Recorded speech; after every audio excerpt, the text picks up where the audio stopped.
is. And so college is not just your typical four-year college. When we talk tonight about college and reference any type of college, it's post-secondary education, whether that's career tech, whether that's community college, whether that's four-year, online colleges, trade school, or military. And the nice part is, of course, with our partnership with Beacon of Hope with Lynchburg City Schools, you're going to hear quite a bit about our partnership with the Stay Close, Go Far, and that's later on in the evening. So how can college change your life? Well, we're going to talk a little bit about salaries. And I know there's quite a few students that I see here that are from Heritage that already have jobs, and they're part-time jobs and collecting payment, and many of them are receiving minimum wage. So college takes you from that minimum wage to more of an investment, and it's an investment in knowledge which pays the best interest, Benjamin Franklin would say. So the importance of a college degree, if you guys, we want to park here for just a little bit for you guys to kind of see some of the incomes. And as you advance in your degrees from high school to some college, an associate's, bachelor's, master's, all the way up to a doctoral. And every time that you start to advance in that area of education, then of course it increases your monthly salary and it increases your yearly end. And of course we do understand that we don't take for granted that looking at trades, because trades is something that we highlight greatly with Lynchburg City Schools, because we know that every student is not for a four-year school, and because their passion or their love that they're doing now, whether that's culinary, whether that's carpentry, whether that's computer, and it yields a great income for them. So for us, it's very important to make sure that you're doing the work as far as career interest inventories, talking with your counselor, and making sure that we match you with some electives that we have at the base school to make sure that you understand that we don't want you to stop at high school, but we definitely want to make sure that you're outfitted with the right career and the right choice of path for you. So why is college important? And again, remember, we're not just talking about a typical four-year college. It yields greater job satisfaction. It also yields healthier lifestyle and increasing your community, because you see beyond just your high school. I often say high school is like a pond, and we get to launch you out when you go beyond high school to more of a lake. And for some, as you go higher, it gets even to the ocean. But we want to make sure that you guys understand that once you get into college, it is just more than just education. It's a fulfillment of what you're passionate about. It also gives you more exposure and opportunities to be an impact in your community.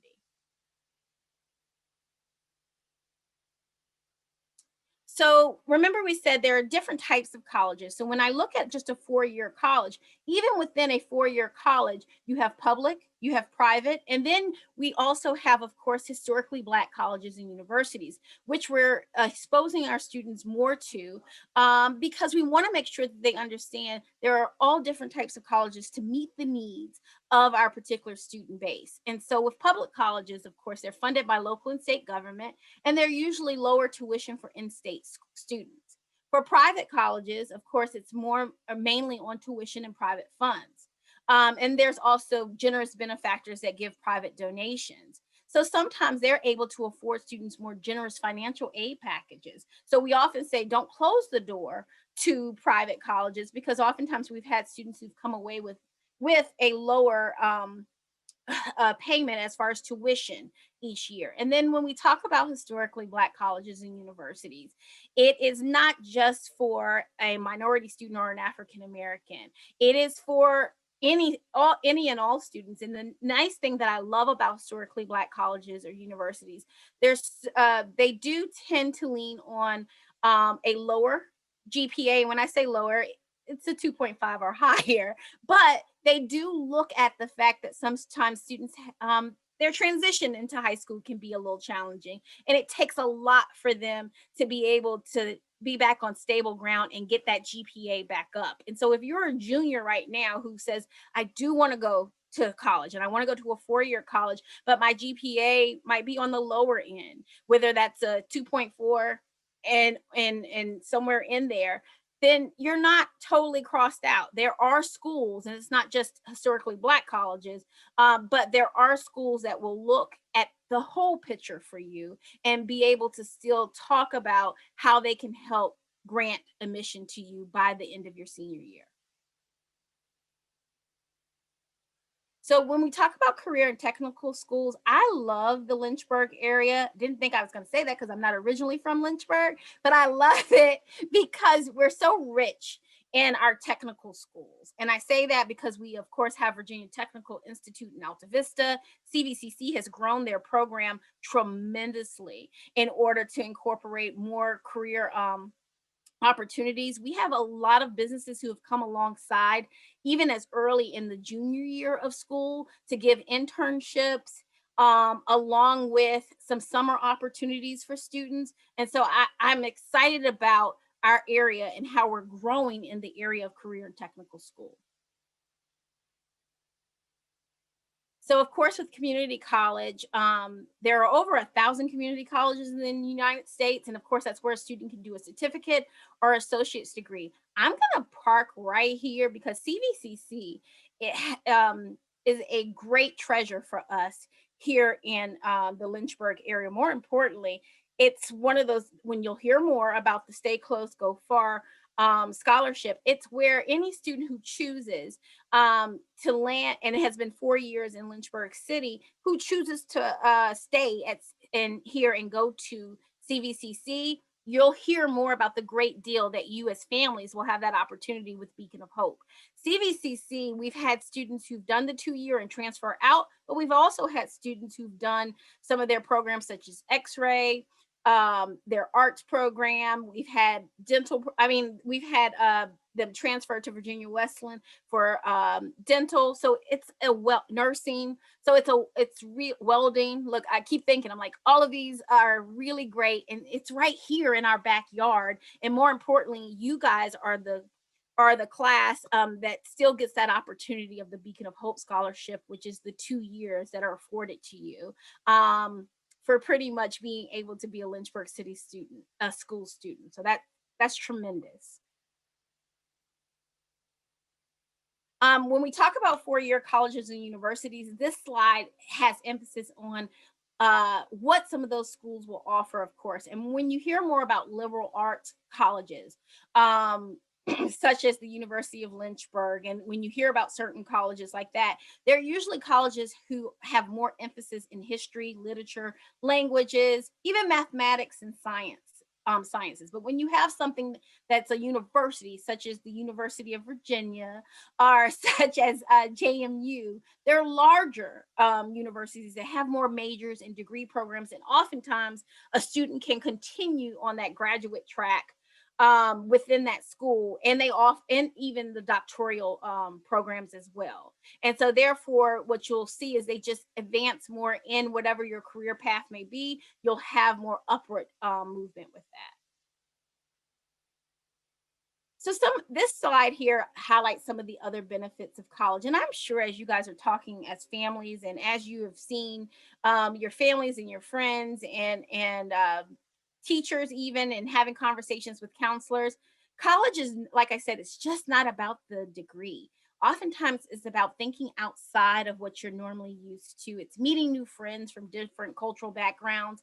It's really honing you in as a leader. It's networking opportunities. It's the ability to travel abroad for some students, depending on the college that they do. And also it's lifelong relationships that start to really enhance who you are as a person, and really start to see how you fit in the puzzle of this world and in this community. And now I get to turn it over to Michaela Warwick, who is an outstanding graduate of EC Glass, class of 2016. And yes, me as a pioneer can recognize the shine and the star of Michaela Warwick. She's a graduate of University of Pennsylvania, and she gets to tell you more about who she is. So I get to turn it over to her.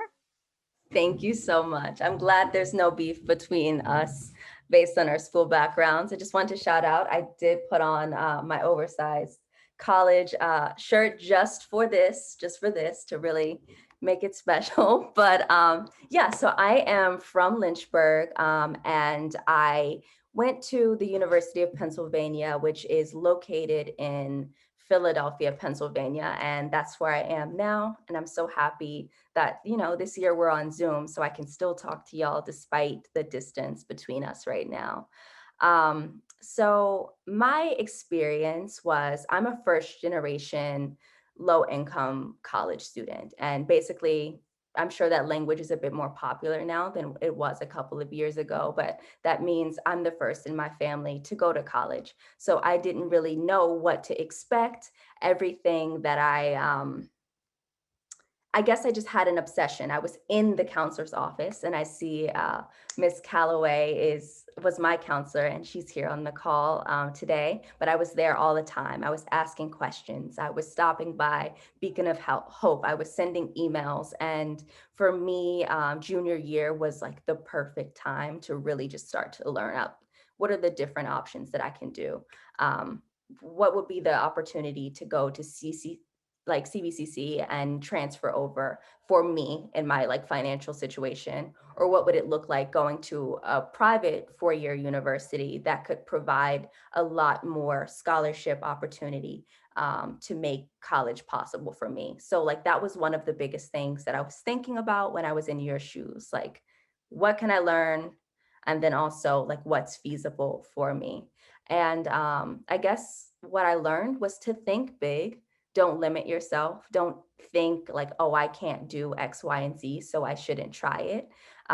Lean into the brilliant network of folks that you have, of counselors and teachers that you have around you to encourage you. And when they do encourage you, trust them in the advice that they're giving you, and in the warm and fuzzies, if you will, that they're pouring into you, because they genuinely believe in you. And it's best in a process like this, it's hard and it's long, that you believe in yourself as well to really get through it. Yeah, so I don't want to like dwell too long. I could provide just a quick, like, what am I trying to say? A quick moment of explaining my school. So Penn, or the University of Pennsylvania, is an Ivy League university. And it's a private school, and they have really, really good financial aid. So for me, being a first generation low income college student, that was top of mind for me. So I actually am able to graduate debt free, and I got a full scholarship that I didn't have to pay for. So it's hard to get into. But with that in mind, like, go ahead and think about the different schools that you are thinking about, and put in the work when you can, and don't get upset with yourself when maybe you don't do as well as you expected. These schools often are like really changing their standards now. Some things with like test scores are looking a little different than they used to a couple of years ago. So more opportunities are out there. And yeah, I'll share more later. So. All right, thank you, Michaela, for that. I think that is a great segue into the next portion of the presentation, which is choosing the right college. And this is choosing the right college or university for you. So when you're looking at selecting a college, you want to know a few things to factor. What are your goals?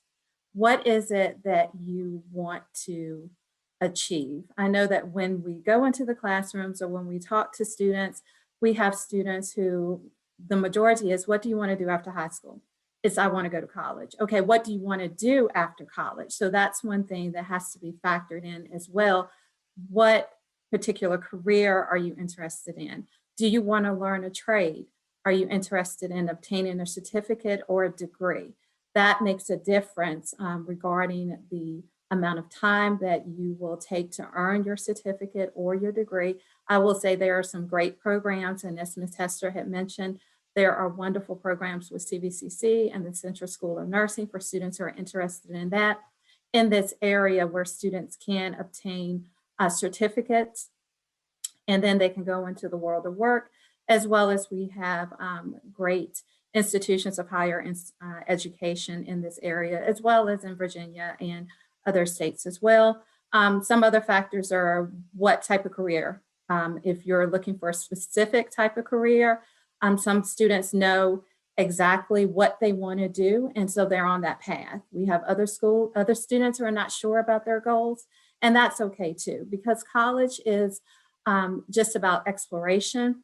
It's about finding yourself. The possibilities are endless. You just have to find the right fit for you. So there's a few things when you are choosing a college. There are some characteristics that might be important to you. The first one is program of study. Does the college or university offer the specific major that you're interested in? One thing is to look at class size. Some students might want a more intimate environment where the student to teacher ratio is smaller. And where you know your professors on a more personable level.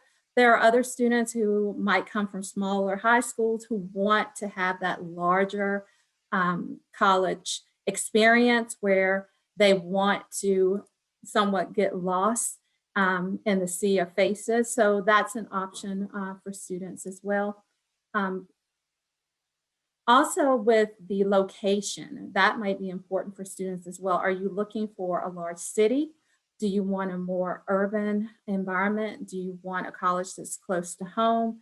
Those are some of the things to consider when you're looking at colleges. You also want to know if they have support programs. Do they have counseling services? Do they have tutoring? Do they have other places where you can seek out assistance? Extracurricular activities. For students is interested, are you interested in clubs? Are you interested in sports or club sports, volunteerism? All of these factors should also be taken into consideration when you are considering the college that is best for you. And I think Michaela just explained this very eloquently in regards to the cost of a college. Do not let that deter you from looking at schools based on the cost. As she mentioned, that it is an Ivy League. However, it was more affordable for her based on the financial aid opportunities that are available. So that's one thing as well, is to look at, do not let cost be a reason that you not consider a school that you truly have an interest in and might be the best fit for you. So when you're choosing, there's a worksheet in order to look at in regards to choosing the right college. As we just mentioned, there are a lot of factors, and there are other factors as well, but those are just some of the general factors in looking at a college or university that you are interested in. And just know that everyone has unique reasons why they choose a college. There is no right or wrong. You have to choose the one that is the best fit for you, and not only for your academics, your needs, your personality, and what you need and what you hope to achieve from that institution. Researching college choices, this is something that students, it is great to go ahead and start researching different types of schools that you might be interested in. So by the time you start your senior year, you have narrowed down your list of choices. Parents can assist you with this. Your school counselors can assist you with this. Our Beacon of Hope Future Centers can also assist you. But those are some websites that are available to help you while you're researching different college choices. I will also say for the Parchment electronic transcript service that we use for Lynchburg City Schools, they also have information on different colleges and universities that you can set your profile and look to see what colleges might have the particular programs that you might be interested in. So there are many different places and opportunities for you to research. And the internet, as we can see, is a huge part of the college selection process. So when you're looking, just do your research. It helps to know, as we mentioned in the previous slide, of what characteristics are important to you so that you can have that. And then also just look at some of the resources that are available that are noted here in this presentation. But I think one of the great things in regards to research is to talk to others who have attended these particular colleges or universities that you might be interested in. Another good way is to actually, if you can, I know that with this pandemic, it has changed the way that we typically do things, but if the colleges and universities, and if you feel comfortable with, if they're having visits in person, that's a great way to go and to get that fit. I know that some of us have experienced when we have gone on our college visits is that when we stepped on the campus of the one that we attended, we just knew. So for some, there is a feeling that you get in regards to if that is the right place for you, if you feel that that is the right fit for you. But there are also the second best or first best is to take a virtual tour. So there's a website on there. You can reach out to the colleges and universities that you are interested in as well for their virtual tours. You want to observe the campus environment. It's important to talk to students on campus, explore academic departments. Some institutions will actually allow you to shadow or to attend courses that you might have an interest in. So that would be a great opportunity to get more of an insight as to what a classroom environment would look like. Also ask questions. Do not, I know sometimes students say, oh, this is a stupid question or this is a dumb question. There are no dumb or stupid questions. If you are curious, if you want to know, you will not know the answer unless you ask. And if you have to ask multiple times, then you do that as well, because this is about you. So you want to make sure that you're well informed so that you can make the best decision, so you and your families can make the best decision for you.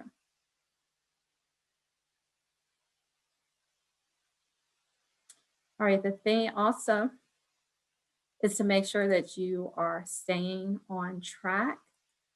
In addition to your academics, if you have part-time employment, if you have extracurriculars, volunteerism, whatever, you want to make sure that you stay on track. You want to make sure that you are managing your time. This ECMC has great checklists to keep things in order with. I know that a lot of you have busy lives, so this is just a great way to just keep track of what you have already done. It would be less stressful and more manageable to have a checklist of things that you need to do before, during, and after.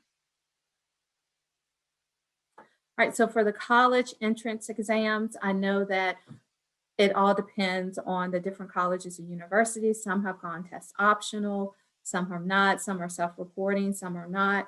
But just know that you have the college entrance exams, you have the SAT.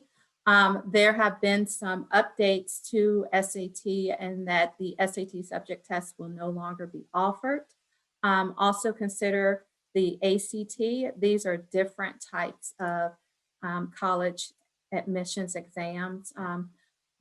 One is not better than the other. It's just what it measures. And some students might do better on the SAT. Other students might do better on the ACT. The PSAT is what we offer. Typically, we offer that in the fall, but this past year we offered it in January. So this to 10th and 11th graders is a pre-SAT that gives you an introduction of what the SAT will look like. So this is good. We do not offer the pre-ACT, but we do offer the SAT. For students who might have a disability and want to request accommodations, then accommodations would have to be approved through the College Board for all of their assessments, including SAT and PSAT, and then a separate consent form or a separate request for accommodations would need to be made for the ACT for students who are requesting accommodations, as well as fee waivers are available for these tests, in which they can be pretty expensive, but there are certain eligibility criteria. So if you are interested or see if you would qualify for a fee waiver for Lynchburg City Schools, the students and families would need to reach out to the counseling directors, myself at EC Glass and Mrs. Hester at Heritage High School, because there are still stipulations that we have to abide by in regards to distributing fee waivers. So it has to be approved through the College Board as well as ACT. All right. And so when we look at the college application process, for this, as you're preparing for, you're doing your college research, then you come to the college application process. The Common App is now open now for juniors, and then you have the coalition. There are so many different things, but with the Common App, then that helps where you have to fill out one application instead of back in the day when we had to handwrite or type multiple applications and print those out and mail those in. So you're in a good time right now where everything is more so electronic. You want to provide your transcripts. For Lynchburg City Schools, students will request this information through Parchment, which is our electronic transcript service. And so it goes electronically to the college and university. And the great thing about that is that we can track it. We know when it was delivered and we know when it was downloaded from the receiving institution. So that's a great thing as well, that we have that information to help you with that. You want to also make sure that you submit your test scores, and they would need to come from either College Board or ACT for them to be official. So when you're filling out that information, you want to make sure that you list the colleges or universities that you want your scores to be sent to. Also, just make sure you complete the admissions essays. It's never too early, even in your junior year, if you want to start working on some things or over the summer. I know that there are different workshops and things that Beacon of Hope hosts with for students in regards to admissions essays and things like that to start preparing you for as we go into the college application season. This is very important, and this is for all students, not just LCS, is that when you request reference letters, you want to ensure that you are giving your counselors, your teachers, community members, employers, whomever you are requesting this information from, ample time in order to complete your reference letters. You want to make sure that they are giving enough time so that they can give you a glowing reference letter. And so on average, we say 3 to 4 weeks, or I would say 3 to 4, because most of the college applications are due in the fall semester. And so just understand that not only are you requesting a reference letter, but there might be 20 other students who are requesting a reference letter. So those that you're requesting them from also have other duties and responsibilities that they are trying to fulfill. So please make sure that you are giving them ample enough time in order to provide that reference for you. And then also, if you have to submit a portfolio, just make sure that you have that information and go ahead and start compiling that information now. It's best to be prepared in advance because it will be here before you know it. And so with everything else that you will have going on your senior year, try to do as much as you possibly can so that you can enjoy your last year in high school.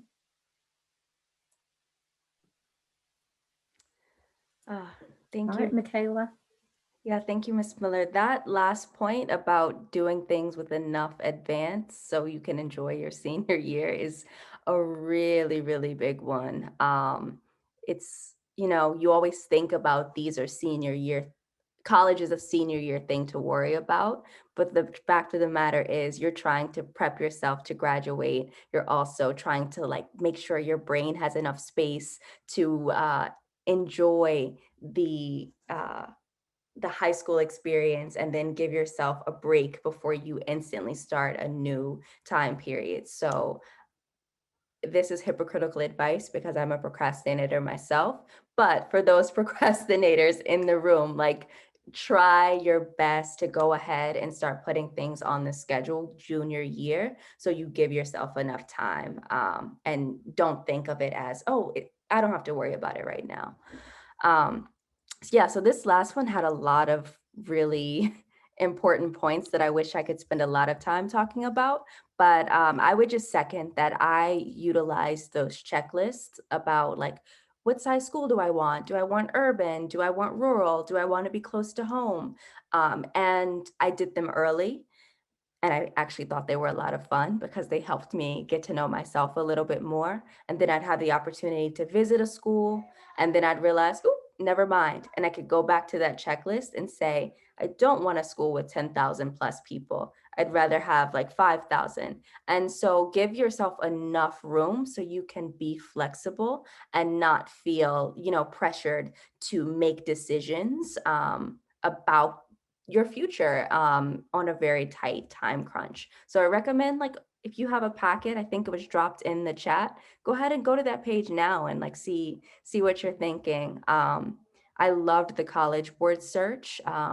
I would go all the time. Like, as soon as I took the ACT or the SAT and got my scores back, I would like redo the college search and see if my like results changed. But these are things you don't need to just do once. Feel free to revisit these processes over and over, and that's what the joy of starting early looks like. Let's see. In terms of SAT, ACT, I took both tests. I got a fee waiver for them, and I encourage anyone who needs a fee waiver to do that because they do really add up. And same with disability accommodations, like, don't feel bad, don't feel like you shouldn't do this, because in college, most schools provide disability accommodations there as well. So go ahead and take what you need. I think that would be like my overall advice. Take what you need. All of these resources, like, they're here for you. That goes for asking questions. Like, one thing I love right now about Instagram and stuff like that, once you find a school you really like, and say you like to dance and they have a dance team, their dance team probably has an Instagram page. You can go on that page, send a DM, and talk directly to a student about their college experience, about what it's like to being in that club. So literally take advantage of the internet and ask questions. No such thing as a dumb question. It's about, again, taking what you need. I'm so glad that I had that advice. And so I encourage everyone else to lean into that. Thank you so much, Michaela. We do really appreciate your insight into the process, knowing that you just recently graduated from college and have a lot of relevant experience on these topics. So our next section is regarding paying for college. Just as an overview, this section is going to be from a bird's eye view rather than a worm's eye view, if you can catch my drift. So this is going to be a broad overview of the financial aid process and how you can pay for college. For more specific and detailed follow-up questions, we can definitely have those on a more individual basis. And just as a heads up, in your senior year, we actually have a full presentation just on the financial aid and FAFSA process. So stay tuned for more. This is just a preview. All right, so when you start looking at your schools and find the ones that you're interested in, you should also pay attention to something called cost of attendance. So when you go to each school's financial aid page, they list exactly how much it costs and what kind of expenses they are. So most categories include direct or indirect expenses for what you have to pay to a college. The direct expenses are going to be tuition, room and board, fees, things like that. It's money that's due directly to the institution, to the college or university. Then we also have something called indirect costs, which are things like your computer, your books, transportation to and from school, personal expenses. Those types of things are expenses that will come your way as you are a college student, but they're not necessarily due to the actual college or university. So the cost of attendance includes all of those things so that you can have a good plan for the whole year for how much you will realistically need. And so if you're curious about calculating the numbers, each college has a net price calculator on their financial aid page. And so that can kind of give you just a starting point to compare costs for each university or college that you're considering. Now, just a little bit of advice. I like to consider looking at college costs similar to looking at buying a car. So the cost of attendance is kind of like the sticker price, and the price that you actually pay after financial aid and scholarships can be lower and oftentimes is lower. So don't be caught off guard by the cost of attendance alone, because that's not the only thing that goes into what the final dollar is going to be that you might owe to a college. So just keep that in mind. It can look overwhelming because they can be kind of big, but those schools often have a lot of financial aid that they can give also. And we're going to show you how to access that financial aid next. So financial aid is the term that means any money that can help you pay for college. So it can be need-based, it can be non-need-based, and it can be merit-based. So merit-based aid would be kind of like a scholarship or grant that might be received for an ability or a talent, academic achievement, your grades, things like that. And they are offered directly from the school or an outside organization based on a certain criteria.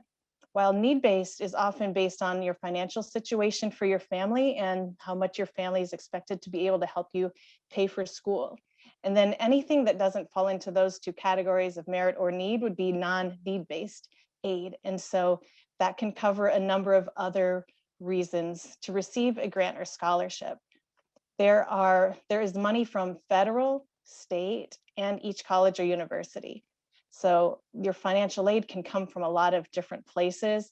The federal, state, and institutional aid all gets accessed by first filling out the FAFSA, okay?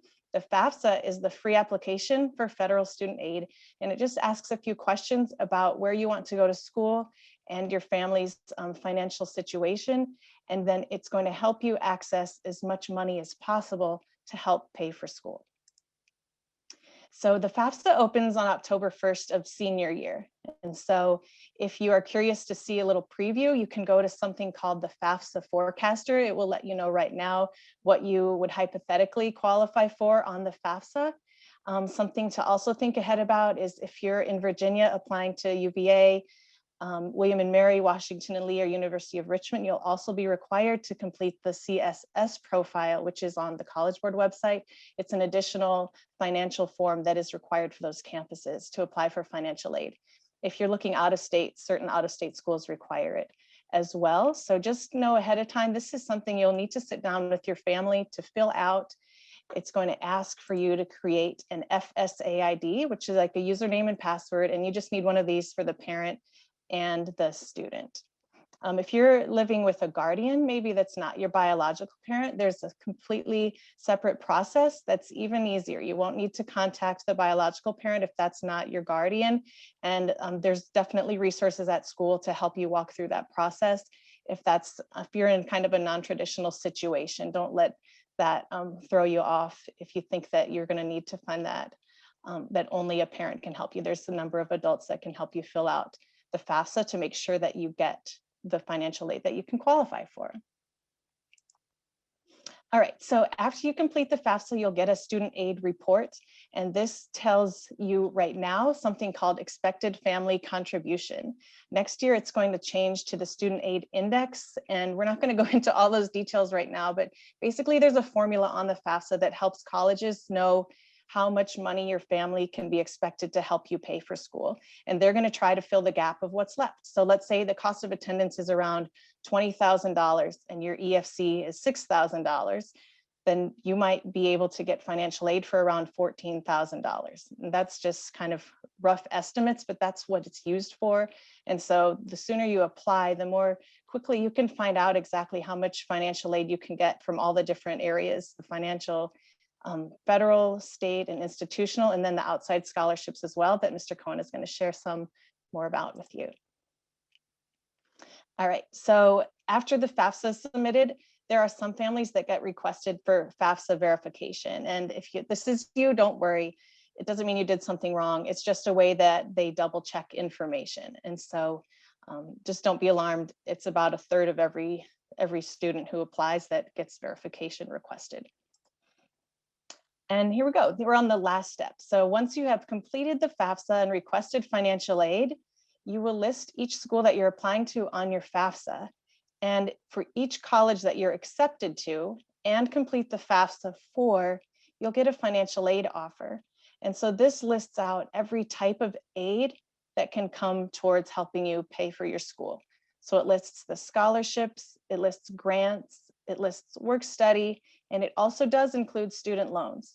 So student loans, of course, you would have to pay back, but grants, scholarships, and loans are like free money. You don't have to pay those back. So those are the kind we're going for financial aid. And a loan can definitely help fill the gaps if you need to, but we just want to be cautious of, taking out too much student loan so we don't start off our career in a whole lot of debt. We wouldn't want that for you. So just again, that was just a very fast overview of the financial aid aspect of step one. Just remember that FAFSA is really important to get on as soon as October 1st hits of your senior year. It's an online application, and that's where you'll want to start to access your financial aid. Thank you, everybody. All right. So here's where my biggest advice comes in. Don't wait on the things that are related to money.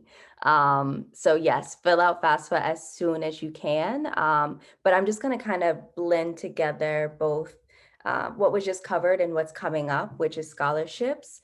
I applied for some of the more selective scholarships nationwide. And so those were Horatio Alger National Scholarship, and that was the Questbridge National Match Scholarship. And both of those were due really early. So Questbridge actually was closed sometime in September, and Horatio Alger was sometime in October. So Questbridge, if you get it, you get a full scholarship to your school. And then Horatio Alger is like $25,000 now.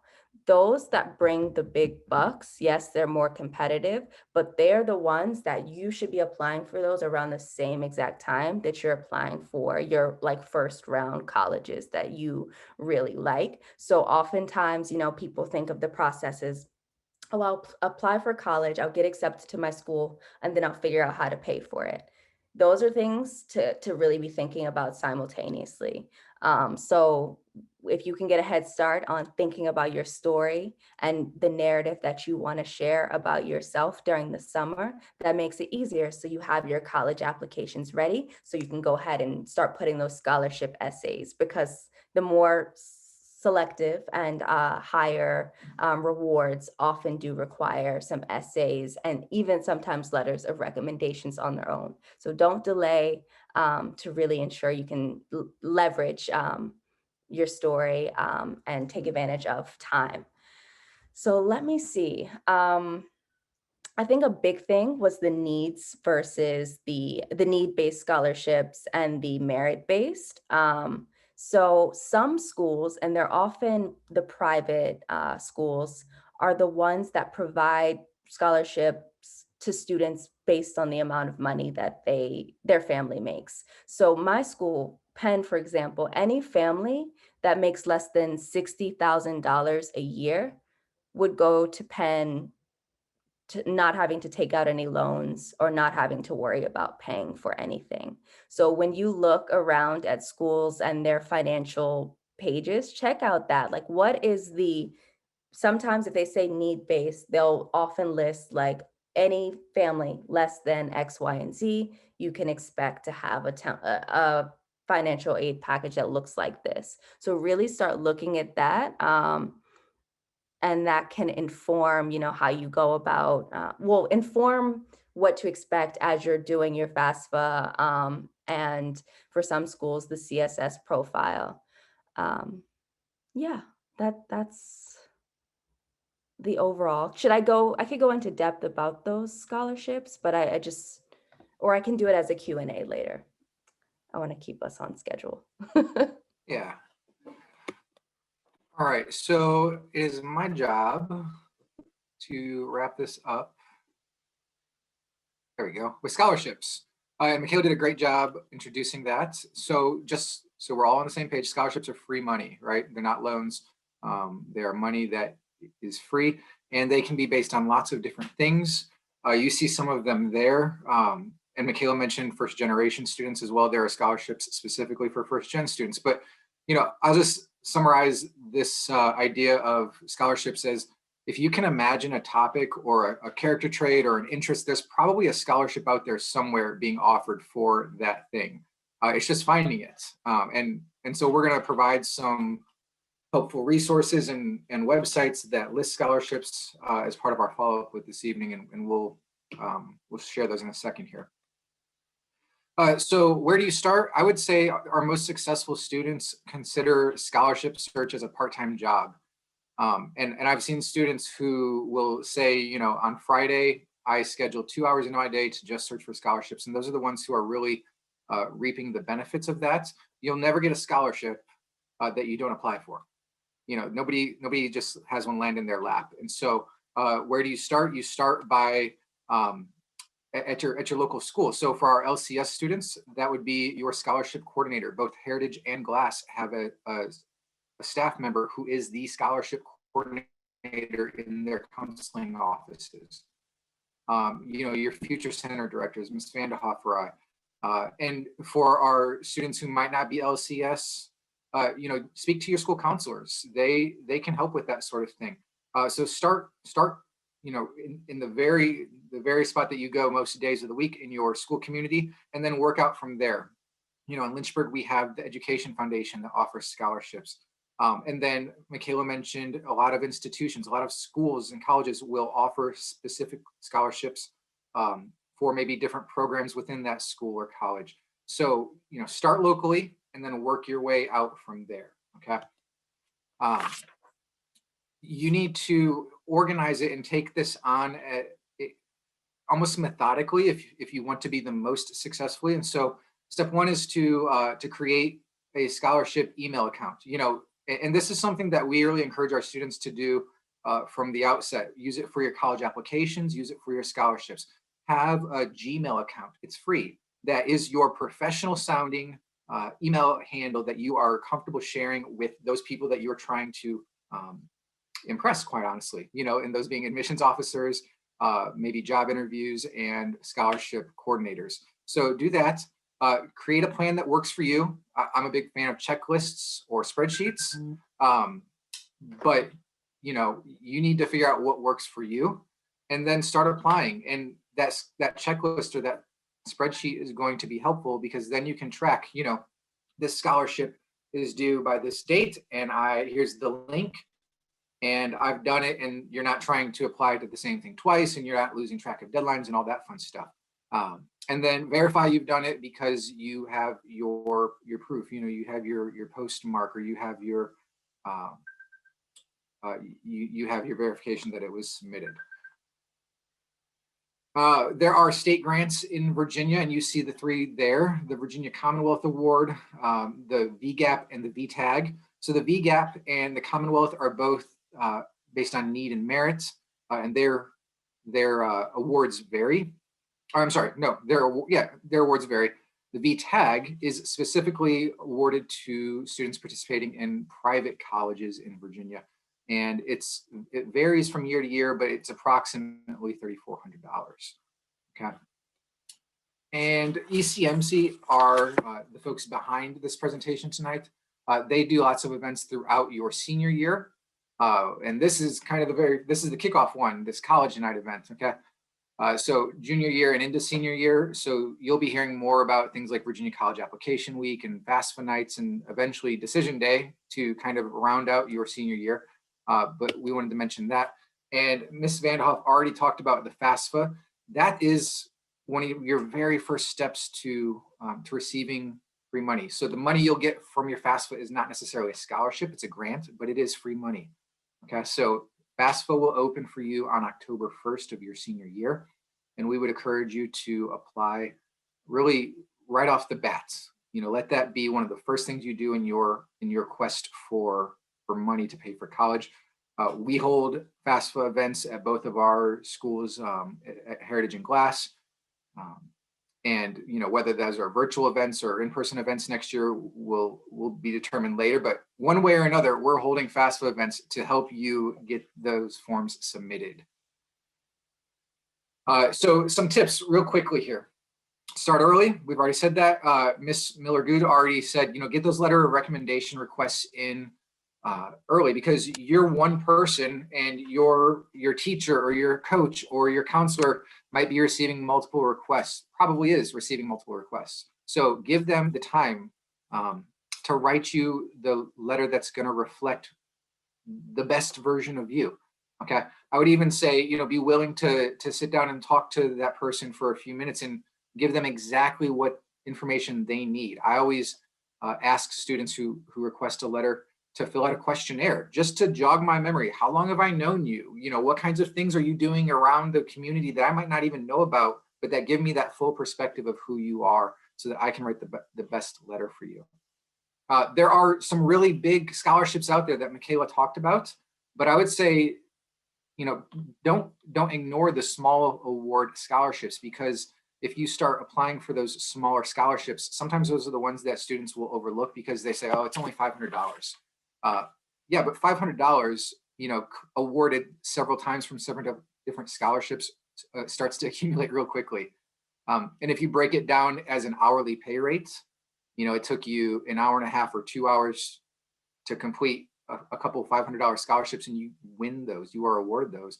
That's a pretty great hourly rate that I would sign up for in a heartbeat. So, you know, don't overlook those. And then I would say, make sure, I don't know how else to say this, tackle the essays, okay? You know, ask for help.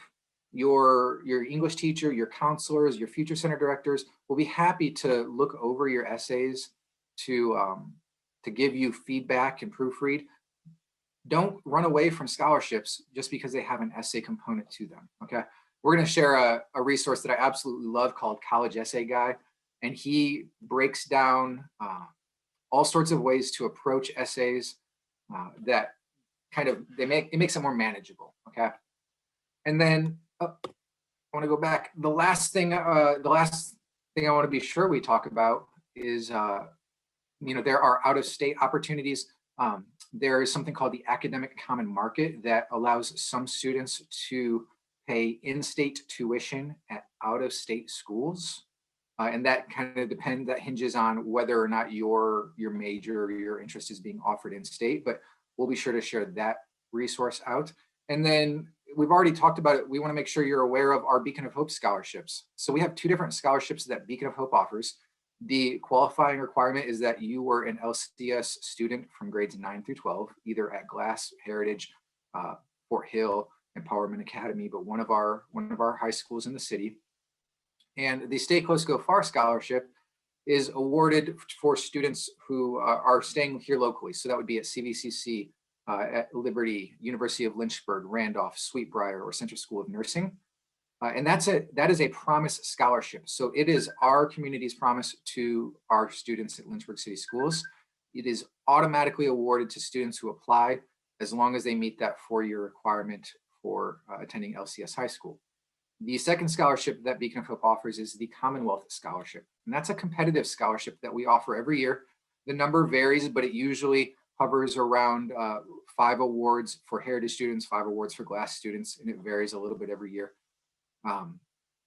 And so that's a competitive one, but it is available to the recipients to use at a college anywhere in the state of Virginia, in the Commonwealth of Virginia. It's a $5,000 award. And so the application deadlines for those are different. The application deadline for Commonwealth Scholarship is February 15th every year, and the application deadline for Stay Close, Go Far is May 15th every year. So no need for you to apply right now. That's what you'll do during your senior year, but we want to make sure you're aware of both of those. Some other websites, if I can get my slide to move on. maybe. There we go. Okay. Other websites are there. We will share this out with you. Don't feel like you got to scribble these down real quickly. But honestly, I would say go to Google and start Googling scholarships because this is by no means a full list of what's out there. Okay. And the opportunities book that I put in the chat earlier also has these links listed as well. Ms. Vanderhoff, I'm having some issue. There we go. Okay. And then last but not least, you've all heard it said, if it seems too good to be true, it probably is. That goes for scholarships as well. You know, you're never going to be charged a fee to submit a scholarship application. There are plenty of scammers out there. And so, you know, don't submit your credit card information. Don't try to utilize some website that says, you know, give us money and we'll go hunt scholarships on your behalf. Those aren't valid. Okay. So be thoughtful about that. And if you have questions, again, ask somebody who will look out for your best interest, whether that's a teacher, a school counselor, or future center director. And then finally, you've been awarded your scholarship. Great. You can expect a letter and probably a follow-up. So some scholarships require for you to keep in touch with the awarding organization. I know Beacon of Hope requires you to check in and things like that. You might have to submit your transcripts, and so you would use parchment for that. And then I want to be clear about one thing though. You probably will never ever receive that check directly.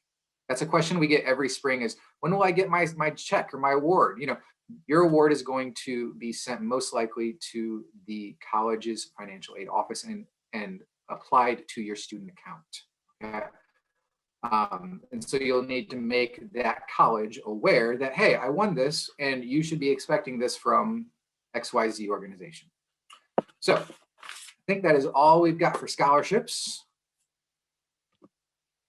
We are going to transition here to our drawing, and then we'll do Q&A. Yes. So thank you for joining us.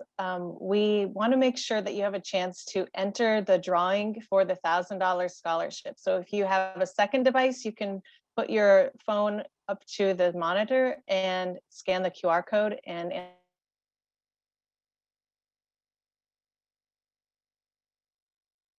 in a very short amount of time, and then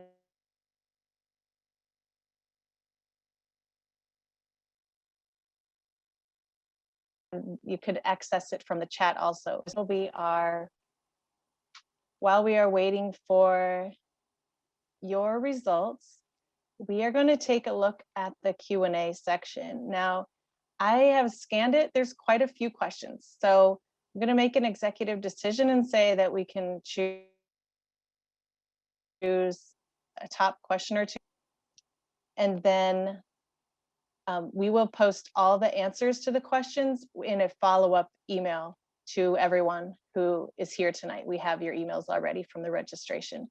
So out of respect for your time, we're going to do a quick scan for each of our sections, can answer one top question or address one of the themes. Just really quick, Ms. Vanderhoff, Yes. the comments are all saying that the survey isn't open for them. I'm getting that as well. I just tried it. Dennis, what does that mean? Well, It means we didn't make the QR code. okay, I'm going to stop off screen share and try something really quickly. If you guys want to proceed with Q&A real quick. Give me a second here. Right,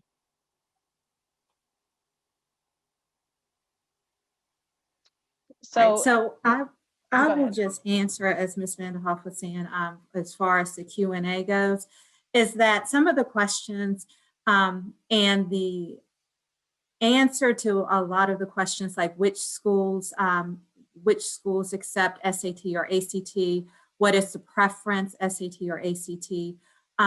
My response to that is to visit that college or university's website or reach out to their college representatives in regards to questions that you might have, because each college has their own specific requirements. And so you just want to make sure that you visit their colleges to get their specific information.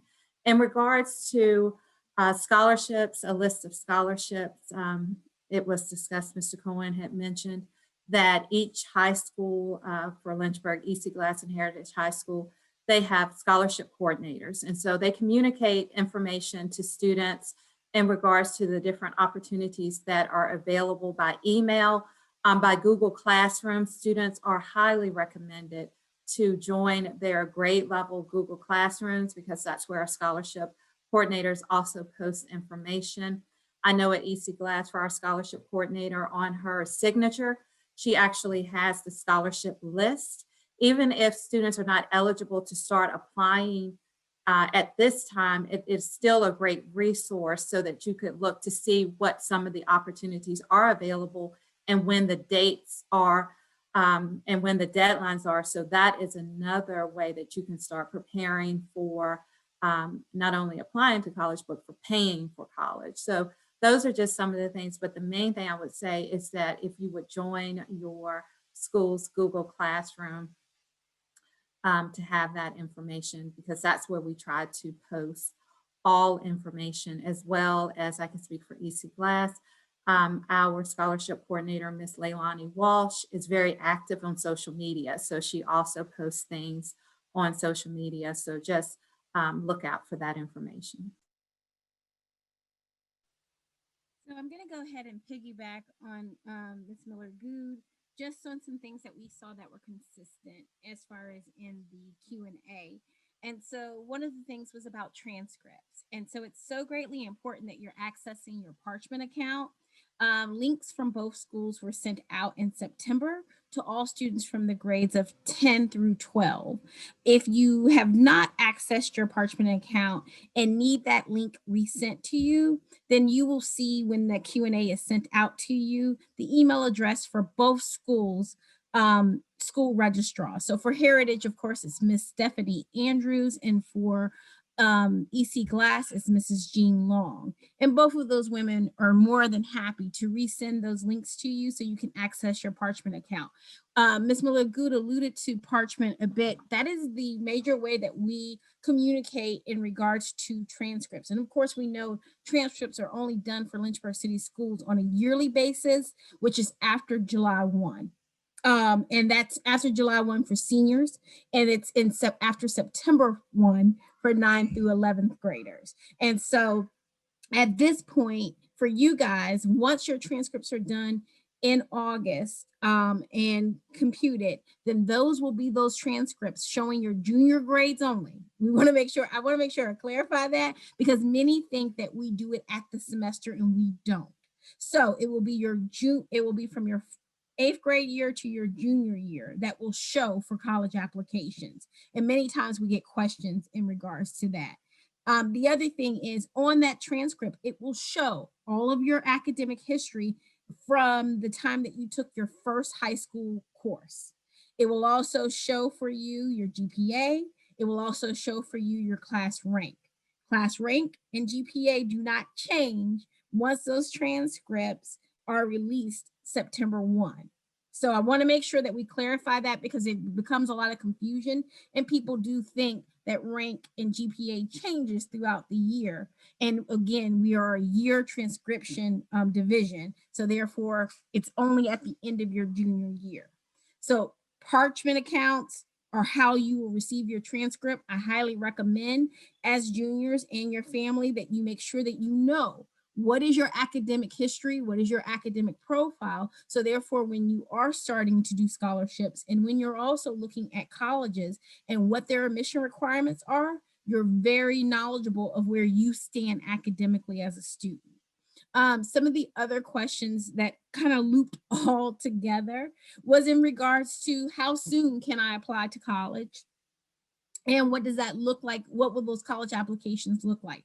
I want to highlight something that's very specific to it's very specific to Lynchburg City Schools and our partnership with our SHEV department, which is the State Higher Education Council. And we do it in collaboration with Beacon of Hope. We have Virginia College Application Week, which is in November. And we know there are many students who like to get a jump start on their applications. By all means, do that. But what's very particular or very significant to Lynchburg City school students is in November, which is usually the second week of November, those application fees are waived. That means every college that your student applies to, they receive that's a free application for them.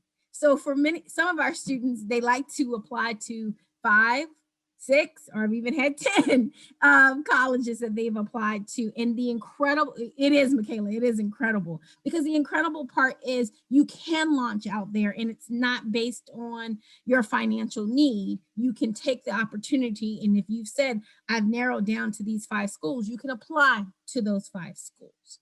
Now, the work that we ask for you to do prior to, and that means you can start as early as now until then, is gathering recommendations, looking at your personal statement of interest, because that will be something that you'll be asked. Also looking at your academic and extracurricular endeavors. And the other part is having really good communication with your teachers and counselors in the school to talk about your interests, because some schools will ask for a portfolio depending on what major or what interest that you have. And we want to make sure that you present your best work. And so if you're looking at an art major, then we want to make sure that you're working with that particular art teacher at your prospective school to build the best portfolio, because those will more than likely have to have interviews, theater, dance, those kind of items. And we want to make sure that we put our best foot forward and support you as a student. For others, that we do have some state institutions that we have partnerships with, such as Virginia Tech, the University of Lynchburg, Longwood, Liberty University, that already give us the benefit of waiving application fees. And so those are something that you can work with your school counselor and the Beacon of Hope Future Center director to see what schools apply for that. And you can go ahead and do those applications starting in the beginning of the school year. So I wanted to make sure that I hit on those items, because those seem to be a long list of questions that circled around those topics. And again, any financial aid information that you have, you will find that a lot of those will be answered in the ECMC guide. But also, please know that FAFSA workshops are sponsored through Beacon of Hope, and they have college representatives, financial aid directors that do come in to help answer specific questions. And even as early as now, as families, if you have those questions, they can assist you. All right, that's all I have. Awesome, thank you. I think I'll go next. Give me a second and I'll pull up my question list. I realize I forgot one important fact about the FAFSA. You do have to complete that every year. So you'll complete that every year that you're planning to go to school, and you complete it the year prior to starting those classes. So if you're starting school, if you're in the class of 2020, you're completing the FAFSA for the year 2022, 2023. So you're completing the FAFSA during your senior year for the following school year. That can kind of throw you off when you're logging in to apply. It'll give you 2 options. And while it'll look like we're in the current school year, the application you need to fill it out is for the following school year. So just a side note, there are, if you're not sure which schools you're applying to in October, you can always add schools onto your FAFSA. So you could start with the schools you know, and then add some more in. It's important to watch for those priority deadlines. Oftentimes schools, if you apply or if you list your schools on your FAFSA by December 1st, they often have their merit-based scholarships from the college or university with earlier deadlines than the actual regular admissions application. And so it's really important to look at all the different deadlines for scholarships, financial aid, and admissions, so that you're not missing something and that you're staying, ahead of those deadlines. Our kind of goal is for my students to finish everything by Thanksgiving, all the major applications, so that once the holidays hit, you've got everything where it needs to be, and then you can start working on the more local scholarships that have spring deadlines after Christmas. But that's just a general time frame for you. All right, and then it also asked which taxes are used on the FAFSA. It's the year prior to the school year. So for students right now, they're not looking at 2020, they're looking at 2019 taxes on the FAFSA. So it's called prior year. And the rest we'll send out. If I see another prominent FAFSA question, I will go after Mr. Cohen, but I need to read the rest of them. All right. Well, you know, Ms. V just said, if you are going to apply to national scholarships, you can start doing that now. And most local and state scholarships won't really be open to you until the start of your senior year. But again, early is better. So you'd rather be done early than, you know, rushing at the last part of your school year. We had a question about email accounts. You know, ultimately, we want you to use the one that is being checked the most frequently. But again, considering that you will lose access to your school email account when you graduate. And so we want to make sure that you are able to stay in touch with organizations that might have awarded you scholarships, or maintain continuity of communication with people. It might be best to create a personal email account and make it an appropriate one. But it needs to be, the ultimate answer is the email account you check the most is the best one to use for these applications. Recommendation letters can come from lots of different places. It might be your school counselor, your teacher, a boss, a mentor. And so there is no one answer to that question. Some scholarships require a recommendation form be used. Many scholarships leave that open. And so, you know, those details are going to be in whatever the application packet for that scholarship is, okay? So I would say just read those details carefully, make sure that you are doing everything accurately so that you will be considered for an award, because some scholarships, quite honestly, don't award to, you know, if you filled something out inaccurately or didn't complete it the way they asked, you just are not eligible for the award. And then lastly, we had a question about Beacon of Hope scholarships and the partner schools. I'll reach out to you individually about that one. But again, our Beacon of Hope scholarships, we have our local one, Stay Close, Go Far. And that's used at CVCC, Liberty, University of Lynchburg, Randolph, Sweetbriar, or Central School of Nursing. And that's a promise scholarship available to all of our students as long as they meet that criteria of attending LCS schools grades 9 through 12. And then our Commonwealth scholarship is the competitive scholarship awarded to EC Glass and Heritage students. And that is good for, that's available to be used at colleges throughout the Commonwealth of Virginia. Okay. Thanks. I have one more that I glossed over. There was a quick question about if there's a certain income criteria to qualify for need-based aid. And it's not one number. So when you complete the FAFSA, it's kind of looking at the whole picture of your financial situation, considering, you know, how much you have for income, how many family members are in the household, how many students are in college, and some other factors that they look at to figure out your expected contribution towards college. And then even though the FAFSA will give you a number there, if you feel like it's not accurately reflecting your actual situation right now, you can request an appeal to the financial aid department at your specific school so they can review your current situation. Because this year is a great example of that. With COVID, a lot of people's financial situations look different in 2019 than they do right now. And so the individual colleges and universities actually have flexibility to modify from the FAFSA output what they can actually offer to supplement in addition. And so that's just important to communicate if you feel like if there's more information that needs to be shared.